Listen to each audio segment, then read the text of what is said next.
ગત તારીખ 23/5/2025 રોજ આજીડેમ પોસ્ટ વિસ્તારમાં આવેલ સરદાર ગામની વાડીમાં આ ગામના પૂર્વ ઉપસરપંચ હરેશભાઈ સાવલિયાનું છાતીના ભાગે ત્રિકમ મારી મૃત્યુ નિપજાવેલ હતું। આ ઉપરોક્ત વિગતે ગુનો દાખલ થતા સગદાર તરીકે મનોજ તોતારામ પલાસ હતો, જે તેમની જ વાડીમાં મજૂર તરીકે કામ કરતો હતો અને આ ઘટના બાદ તાત્કાલિક તે જગ્યાએથી નાસી ગયેલ હતો। બનાવની ગંભીરતાને જોઈને ક્રાઇમ બ્રાન્ચની ટીમો આ આરોપીને પકડવા માટે પ્રયત્નશીલ હતી। ત્યારબાદ હ્યુમન ઇન્ટેલિજન્સ, ટેકનિકલ સોર્સ તથા એક અંગત ચોક્કસ બાતમીના આધારે એવી ખબર પડી હતી કે આ શખ્સ પોતે પોતાના વતન ખરગોન ભાગી ગયેલ છે।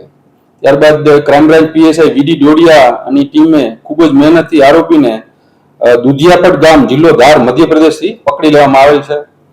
આરોપીની પૂછપરછ કરતા પોતે આ ગુનો કર્યાની કબૂલાત પણ આપેલ છે અને ત્યારબાદ વધુ કાર્યવાહી અર્થે આ આરોપીને આજીડેમ પોસ્ટે સોંપવામાં આવે છે। આરોપીએ પૂછપરછમાં હત્યાના 2 કારણ જણાવેલ છે। પહેલું કારણ તો આરોપીની પત્ની પાસે મરણ જનાર વારંવાર અઘટિત માંગણી કરતો હતો એ છે, અને બીજું કારણ કે જ્યારે આ વાડી રાખી હતી ત્યારે તેમને 3જો ભાગ આપવાનું નક્કી કર્યું હતું, પણ જ્યારે ભાગ આપવાનું થયું ત્યારે એમને 4થો ભાગ આપ્યો હતો અને એ પણ સમયસર આપતા નહોતા, જેથી તેને આ કૃત્ય કરવાનું બહાર પૂછપરછ ના હજી પ્રાથમિક તપાસમાં એવું કોઈ પણ ગુનામાં સંડોવાયેલો બહાર આવે। પૈસાનું જ કારણ હતું કે જ્યારે વાડી રાખી હતી ત્યારે 3જા ભાગે રાખવાનું નક્કી કર્યું હતું, પરંતુ જ્યારે ભાગ આપવાની વાત થઈ ત્યારે આરોપીને 4થો ભાગ આપ્યો અને એ પણ વારંવાર માંગવા છતાં પણ